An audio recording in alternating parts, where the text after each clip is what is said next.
रहीम अस्सलाम वालेकुम नादरीन, आप यूट्यूब चैनल देख रहे हैं। मैं इमरान खान हूँ। नई डेवलपमेंट्स हैं इस वक्त जब मैं आपसे बात कर रहा हूँ। अभी तक इमरान खान साहब को अस्पताल मुंतकिल नहीं किया गया, लेकिन उम्मीद है कि अगले 24 घंटों में इमरान खान साहब को अस्पताल मुंतकिल किया जाएगा सुप्रीम कोर्ट ऑफ पाकिस्तान के फैसले के मुताबिक।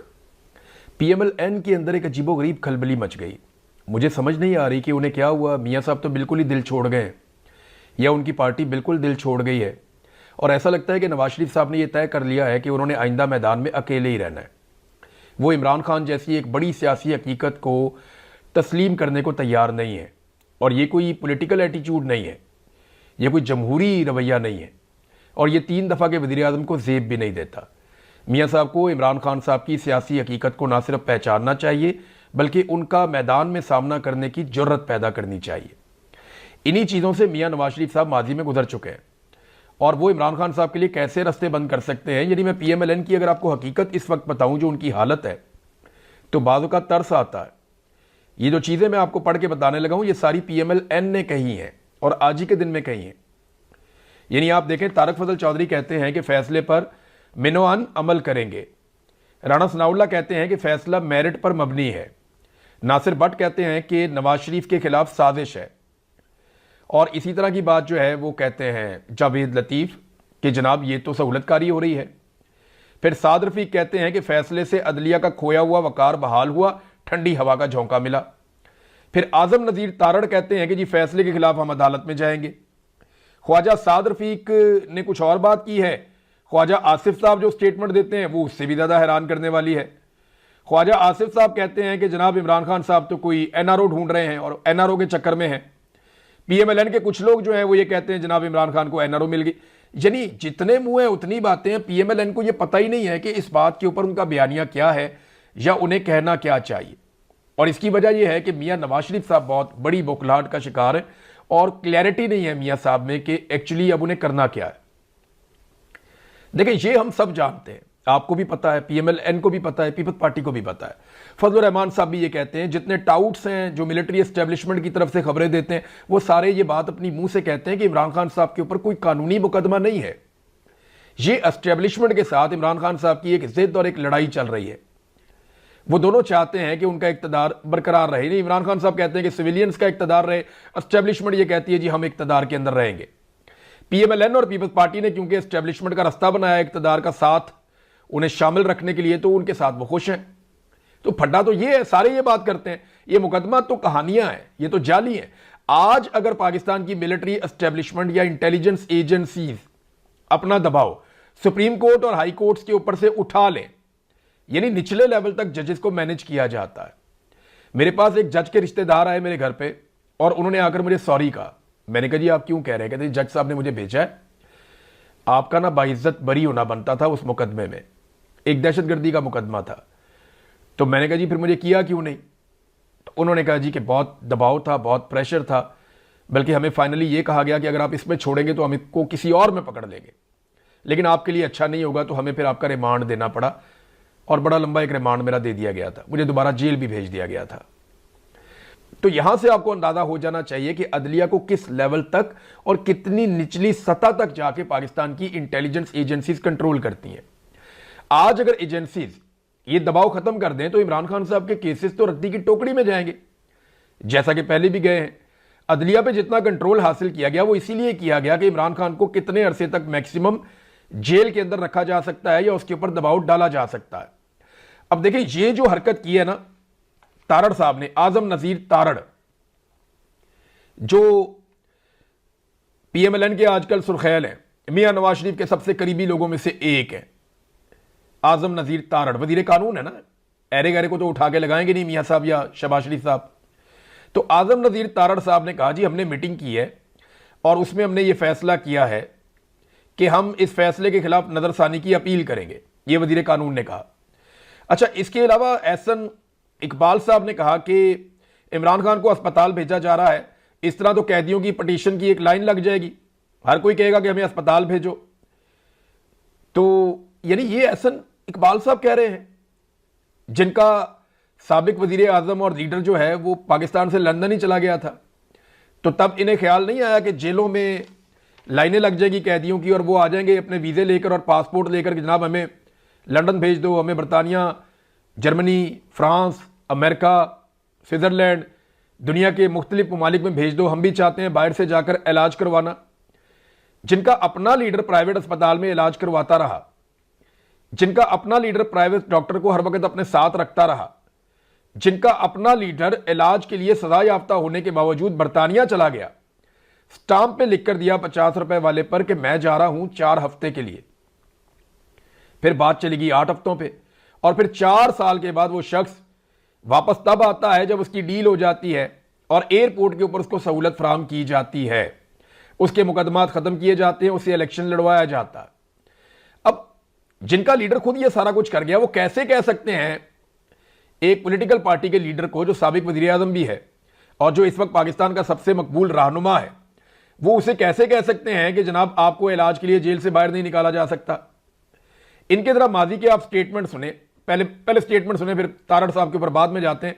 ये जरा देखें कि अपने मर्जी के डॉक्टर से इलाज करने के मामले पर मरियम नवाज, जो नवाज शरीफ की बेटी है, आजकल वजीर आला है, टिकटॉक वजीर आला, तो मरियम नवाज क्या कहती थी जब उनके वालिद का इलाज करवाना था उस प्राइवेट डॉक्टर के बारे में जो नवाज शरीफ साहब को पसंद था। ये सुने आप। डॉक्टर नाम एक बहुत क्वालिफाइड डॉक्टर है और इन्होंने पीएचडी भी की हुई है। मैं इनका सीवी यहाँ पे नहीं गिनवा रही, लेकिन ये मियां साहब का हक है, उनकी सवाबदीद है कि वो 15 साल से जिस डॉक्टर के ऊपर उनको एतमाद है, जिस डॉक्टर के हाथ में अल्लाह ताला ने शिफा दी हुई है, जो डॉक्टर ने बड़े अच्छे तरीके से उनका इलाज किया है in connection with his group of doctors, board जो बाहर उनका बना हुआ उनके साथ। ठीक है जी, ये मरियम नवाज साहबा फायदे गिनवा रही हैं कि मरीज की मर्जी, मरीज का एतमाद, जो डॉक्टर उन्हें पसंद है उस डॉक्टर से इलाज करवाया जाए। ये वो जस्टिफिकेशन दे रही। आज वो कहते हैं जी कि क्यों अस्पताल क्यों भेजे इमरान खान साहब को। जरा ये सुने आपके उस दौर में परवेज रशीद क्या कहते थे, ख्वाजा आसिफ क्या कहते थे, मरियम नवाज, शहबाज शरीफ, एहसन इकबाल, हसन नवाज, हुसैन नवाज, या आपको याद होगा कि मरियम औरंगजेब हर 10 मिनट के बाद मियां नवाज शरीफ साहब की प्लेटलेस की रिपोर्टें लेकर मंजर आम पे आती थी और वो बताती थी कि ये और गिर गए, ये और गिर गए, ये और गिर गए, बेड़े ही गर्क हो गया। कौम को इन्होंने ज़हनी मरीज बना दिया था। अदालत मियां नवाज शरीफ साहब की जिंदगी की गारंटियां मांग रही थी। मुझे अच्छी तरह याद है, हम भूले नहीं हैं, हमारी याददाश्त कमजोर हो सकती है लेकिन हम इतने भी फारिग नहीं है कि बिल्कुल ही भूल जाएं। माजी में जो अदालतें थी वो नवाज शरीफ की जिंदगी की जमानत मांग रही थी इमरान खान से। यानी जब नवाज शरीफ साहब बीमार थे जेल के अंदर तो जमानत मांगी गई इमरान खान साहब से। अब जब इमरान खान साहब की हालत खराब की और उन्हें परेशान किया गया या उन्हें जानबूझकर बीमार किया गया जेल के अंदर, तो तब भी अदालत गारंटी अब की हुकूमत से नहीं मांग रही, उसी इमरान खान से मांग रही है कि जनाब आप इमरान खान के लवाहिकीन गारंटी दें कि अगर मुलाकात कराते हैं तो बाहर आकर कोई नापसंदीदा बात तो नहीं करोगे, कोई मेडिकल रिपोर्ट तो बाहर नहीं आ जाएगी। वहां 10-10 मिनट के बाद मेडिकल रिपोर्टें बाहर आती थी। हैरत होती है ना आपको। अब जरा सुने कि उस दौर में ये सारे अहबाब जिनके मैंने नाम लिए ये क्या कहा करते थे। परवेज रशीद से शुरू करते हैं और आगे बढ़ते हैं, सुने आप। इलाज और मुआवजे की सहूलतें जो हर कैदी का हक बनता है उनसे भी महरूम रखा जा रहा है। हुकूमत एक सोचे समझे प्लान के ऊपर मियां नवाज शरीफ की जान लेने पे तुली हुई है। रात को भी उन्होंने एंजाइना की शिकायत की थी, तकलीफ थी उनको, रात भर रही है। हुकूमत जो है वो बहुत इसको कैजुअल ले रही है और अल्लाह ने करे मियां नवाज शरीफ की सेहत को कुछ हुआ तो इसकी सारी जिम्मेदारी इमरान खान न्याजी पर और पीडीआई हुकूमत। सेहत के हवाले से खुदा न खास्ता कोई भी नुकसान हुआ तो इसकी बराह रास्त जिम्मेदारी इमरान खान साहब और वजीर आला पंजाब के ऊपर होगी। मेरी पूरी तवज्जो इस वक्त मियां साहब के बारे में, उनकी सेहत पर है फोकस्ड और उनकी जिंदगी पे है। मुझे सियासत के लिए पूरी जिंदगी पड़ी है। इस वक्त उनका लग के इलाज करवाने की जरूरत है।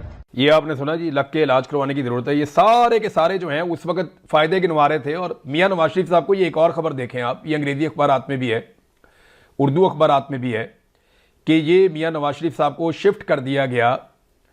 कहां पे? मियां साहब का अपना जो प्राइवेट अस्पताल है जो मियां साहब को बहुत ज्यादा पसंद था, उस अस्पताल में मियां नवाज शरीफ साहब को शिफ्ट कर दिया गया, शरीफ मेडिकल सिटी, जहां पे जनाब जदीद इलाज की सहूलतें मौजूद हैं। और ये आज जो इंफॉर्मेशन मिनिस्टर है पंजाब में, यही खातून उस वक्त चिल्ला चिल्ला कर कह रही थी कि जनाब शरीफ मेडिकल सिटी में मियां नवाज शरीफ को ले जाया जा रहा है, वहाँ बड़ी फैसिलिटीज़ हैं, वहाँ उनका इलाज किया जाएगा। आप अंदाज़ा करें कि कैसे दोगले लोग हैं ये, कैसे मुनाफिक लोग हैं और कैसे बेईमानी करते हैं और लोगों को बेवकूफ़ समझते हैं कि लोग चीज़ें भूल जाएंगे। लोग चीज़ें नहीं भूलते। अब देखें हुकूमत ने फैसला क्या किया, आप गौर करें। वो कहते हैं वज़ीर कानून के अथॉरिटीज़ का ख्याल है कि इमरान खान को अलशिफा अस्पताल मुंतकिल करने का सुप्रीम कोर्ट का हुक्म कानून के मुताबिक नहीं है। यानी नवाज शरीफ को पाकिस्तान से बाहर बरतानिया भेजने का हुक्म कानून के मुताबिक था 50 रुपए के स्टाम्प के ऊपर। इमरान खान को इस्लामाबाद एक अस्पताल में भेजने का हुक्म कानून के मुताबिक नहीं है। कैसी मंतक है, कैसी साइंस है इनकी, समझ आ रही है आपको? अभी देखें, इमरान खान साहब के इलाज से मुताल्लिक हुक्म का जायजा लिया गया है। वजीर कानून फैसले पर नजरसानी के लिए सुप्रीम कोर्ट से रुजू करेंगे। वजीर कानून हुक्मनामे के दीगर निकात पर भी मुशावरत की गई है।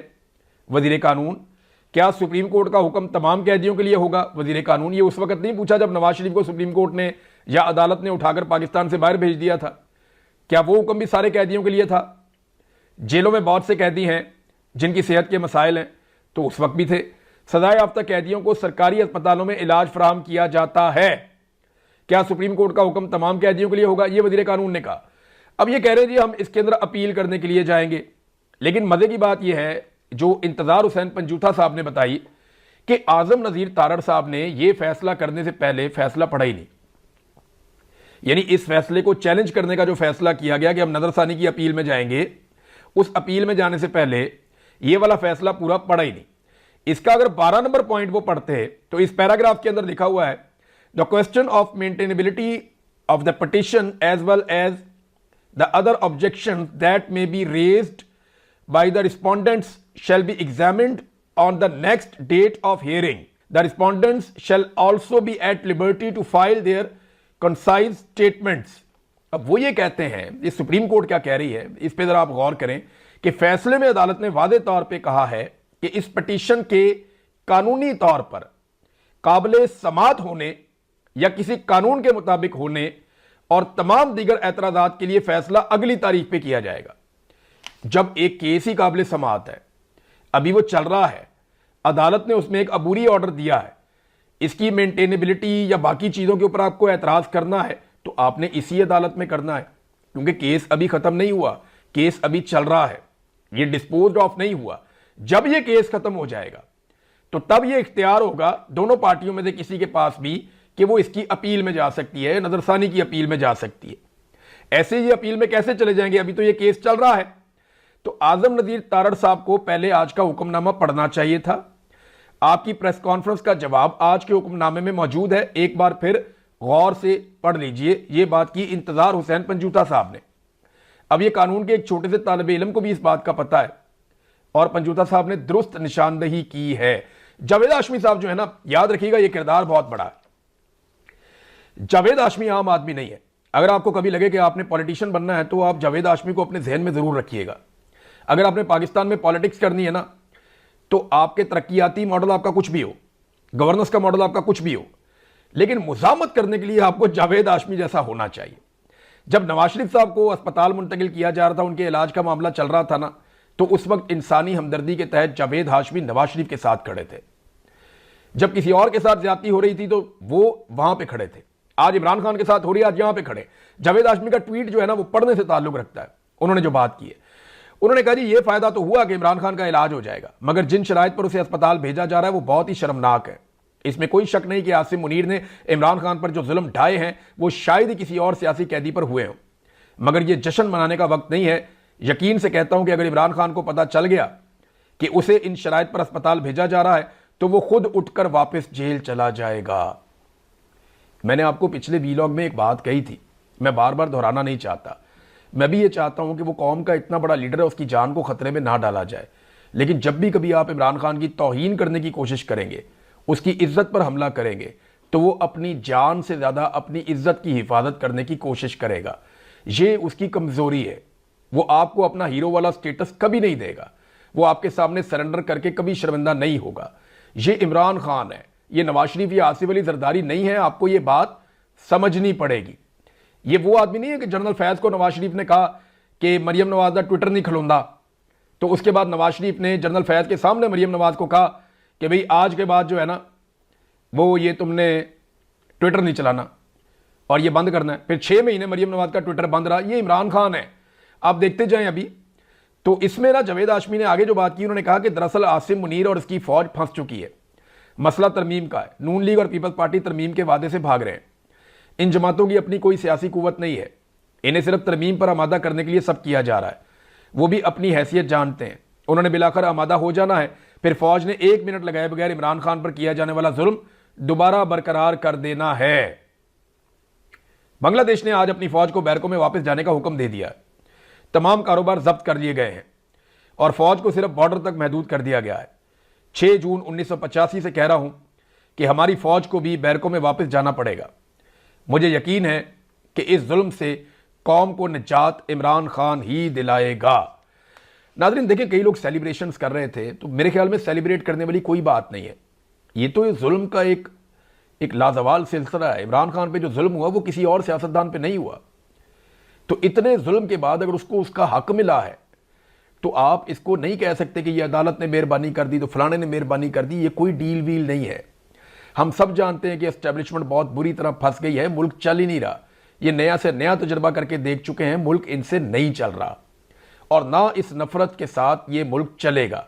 ये सिर्फ चीज़ों को मैनेज करने का एक तरीका है और कुछ भी नहीं है। और याद रखिएगा, सरप्राइज इमरान खान को नहीं दिया जाएगा। इमरान खान हर दफ़ा इन्हें सरप्राइज देता है, वो फिर देगा। PMLN के लोगों को हौसला रखना चाहिए। ये इमरान खान है, आसिफ अली जरदारी या नवाज शरीफ नहीं है। इतनी जल्दी बुखलाने की आपको कोई ज़रूरत नहीं है। आसिम मुनीर और ये बाकी दोनों लोग, नवाज शरीफ और जरदारी, ये एक दूसरे की इंश्योरेंस पॉलिसी है। हाँ, अगर किसी वक्त इदारे के अंदर ये सोच पैदा हो जाए कि हमने ये घटिया सियासत से बाहर निकलना है और जो लोग ये सियासत कर रहे हैं उनको अपने से उखाड़ के अलग करना है, तो पाकिस्तान का भी भला हो जाएगा, इदारे की भी इज्जत बहाल हो जाएगी। लेकिन फिलहाल तो मुझे ऐसा होता हुआ दिखाई नहीं दे रहा जैसा इन्होंने गिलगित बल्तिस्तान में और कश्मीर के अंदर इलेक्शन करवा